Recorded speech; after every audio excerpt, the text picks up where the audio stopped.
How has losing your loved one to murder changed you? Profoundly. I'm not the same person. I don't remember the person I was. I no longer work, so I don't even feel like a productive human being. I mentioned I still have 2 living sons, but I don't feel like a mother. I'm afraid of saying the wrong thing because of things that were left unsaid with Kevin and things that were said. I'm drenched in regret. I value different things. Yeah. Things, Definitely. and that's part of regret too. Things I should have valued more that I didn't.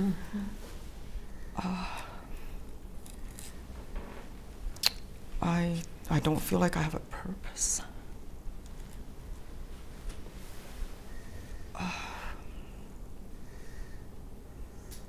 I just don't care about much, honestly. I don't care about much. I feel like I'm letting down my 2 sons. You know, I just live in the past and things that I could have changed.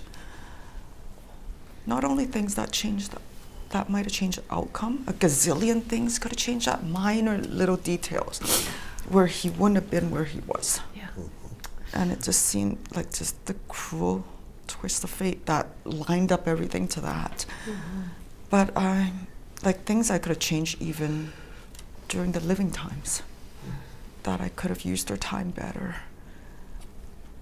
Told Kevin more that I loved him, or more important, that I was proud of him. I'm sure I've told him that I loved him, but I don't know if I told him I was proud of him.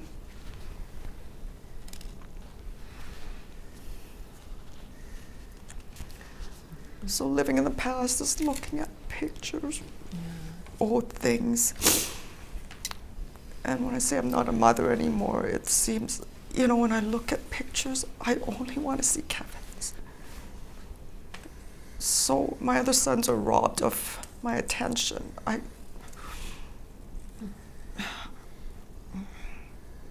don't know. Just different, not in a good way.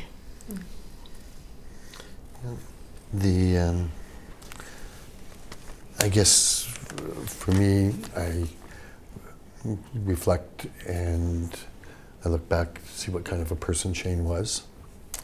And he was one of these, like so many of them, give the shirt off his back. Shane worked with me. He made good money. He went to school. He gave the money away to kids that didn't have a lunch. He was just a really good person. And I guess I really try to emulate that now and be something that he was, that the world needs more of. So I think that's one of the bigger changes that I have made. You know, one of the reasons for being in the VOH for 20 years is not because I'm stuck, but because I want to try and help other people the same as what you would have done. Thank you. So, Yeah. other than that, you know, a lot of my life hasn't changed a whole lot. Still work way too much and stuff. But for me, it was, you know, the other 2 kids that I had to get going for. And it was hard. And I had to really think about it. And I really had to work at it. Because you're right, they deserve their mom too. And I remember making a conscious effort all the time. Cannot be talking about Shane all the time. Yeah. I have to talk about you. And you have to try and get your all we could do is, try our best to be as close to what we can to make as many people possible happy. I started writing when I was in Ontario, and so I'm almost done. Like, I'm literally in the last chapter of writing, and I'm writing a book for other people that are walking through murder. It's coming from a Christian perspective, because one of the things you have to grapple with as a Christian is we believe God's in control. Mm-hmm. So if God's in control, He allowed this. It wasn't an accident. He allowed it. And so you've got to wrestle through all of that in your walk with God. And you got to say, like, I was really angry. I was like, man, we've been praying for years for Elijah, for his life. And this is the answer. Like, it was so hard to get past that. And anyways, that's another story. But coming to a place of peace, and not peace in that it's okay, but coming to a place where I had to come to a place where I was like, okay, God, I need a bigger picture of understanding. And I found that as I would tackle these things, which was usually 3 o'clock in the morning, I can tell you, waking up 3 o'clock in the morning, but I would have a thought and a scripture or a story from the Bible. There's so much murder in the Bible. There's tons. And I would start meditating and thinking on that and writing. And because, murder happens to anybody of any faith, of any walk, or no faith, or anything. And I just felt like that was something that I was supposed to do. So in that way, I feel like that has been something that has helped me and it's really helped me in my own journey to work through all the questions, all the things that you don't understand and that you wrestle with. It's not everything, but it has been something really helpful in that sense. And we'll see what happens. Like, if it helps one person walk through their journey, then it was totally worth it. It's helped me walk in my journey, so. And it's been worth it. Yeah. It's all good. Question was, how am I different now? Yep. I guess for a minute I have to go back. It feels like 100 years ago of what I was like before. I was married for 38 years. Maybe it sounds corny, but we had kind of a Camelot marriage. We got married young. We had a successful business. We were very involved in our church. Live in a great neighborhood. We were just launching our 2 adult children. They were about to get married. It was kind of perfect, and you just go about your day like, everything's fine and we'll be fine forever. So now, how are you different? Well, as you said, the first year you're a zombie, so that doesn't even count. The second year, the pain starts to sink in and the loss. And in the meantime, our children did get married, and Ian wasn't there. And I'm so thankful for my family and business partners and so many people who came in to help. And I guess I'm different now because I can ask for help, which I never did before. It was kind of a joke even, my husband was like 6'2", former football player, and I'd be moving sofas around the house and he'd be like, "You couldn't wait till I got home to help you?" I certainly have more empathy. Yeah. Whoa, that's huge. Before you've had someone murdered, that doesn't even enter your consciousness, how that could be different. I am amazed at how we are so miraculously formed by God that we can hold two things in our soul at the same time. So people ask me, aren't you angry? And I say, you want to see angry? Man, just get me rolling. I could get that out really fast. Angry at the system, angry at the perpetrator, angry at his parents, angry at the legal system. I got lots to go around.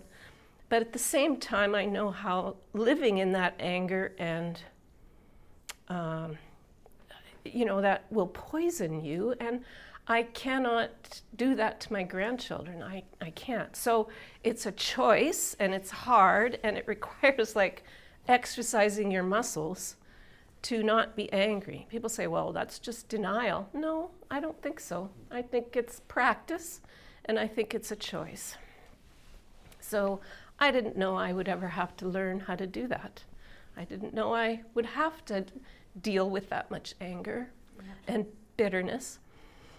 And I think now also I take every day. I used to be a real deferred gratitude kind of person, right? Save those points until I had $1 million, right? Not now. If they say I have $10 at Superstore, yep, I'll take it right now. There's no waiting. And so, we waited. My husband and I, we saved and we scrimped and, looking forward to this big retirement and all of that. So now I'm like, no, sorry, kids, I'm spending your inheritance. Actually, Ian used to joke. He used to say, thinking that we would both live till we're like 99. He says, it's all good when your mind, your body, and your money all run out at the same time. He says, I have 10 cents left in our bank account. But, I know he was joking. So I think I am profoundly different in lots of ways, but ways that I never would have predicted or expected. When you talked about masking, are you better? I don't know if you're better, but you get strength from other people. So maybe that allows you to keep functioning. I think those are some of the ways. I struggled with my faith, same thing. Tons of anger at God. If Ian had been there 10 minutes later, he wouldn't have seen those guys. I don't know. The world lost a really good man. He was a Boy Scout as a kid, and he was a Boy Scout as a grown-up. But yes, I'm different in lots of ways. Maybe they're good ways, I don't know. But yeah, it's different. Kelly, can I add to what I said? I guess I didn't know that I've changed in my perception of homicide. Oh, yeah. I think you said it, that it can happen to anyone. Yeah. And I lived a life where it happens to other people. Right. Yeah. Bad people. Absolutely.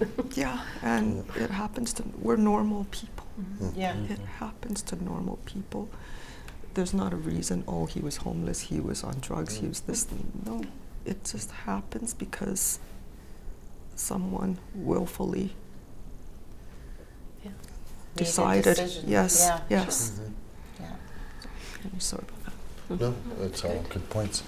I think, one of the more difficult things is trying to stay out of the coulda, shoulda, wouldas. If I could have done this, if I should have done that. And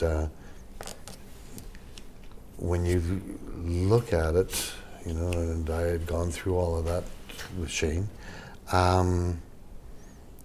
there was lots of things I thought I should have done different, and hindsight being 20/20, I would have done a lot of things differently.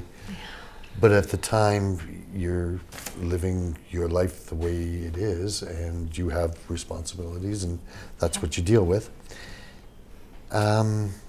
So, you go through the coulda, shoulda, wouldas, and when it all boils down to it, I probably couldn't have stopped Shane from going to that party. It was one of his best friend's birthday parties. Shane loved to drive. He would still be driving everybody. He still would have been standing there waiting for the last person. There was probably nothing I could have changed. Yeah. Call it God's will, whatever you want, but there was probably not a whole lot that any of us could have changed to change that outcome. Even though we, with all our hearts, we want to.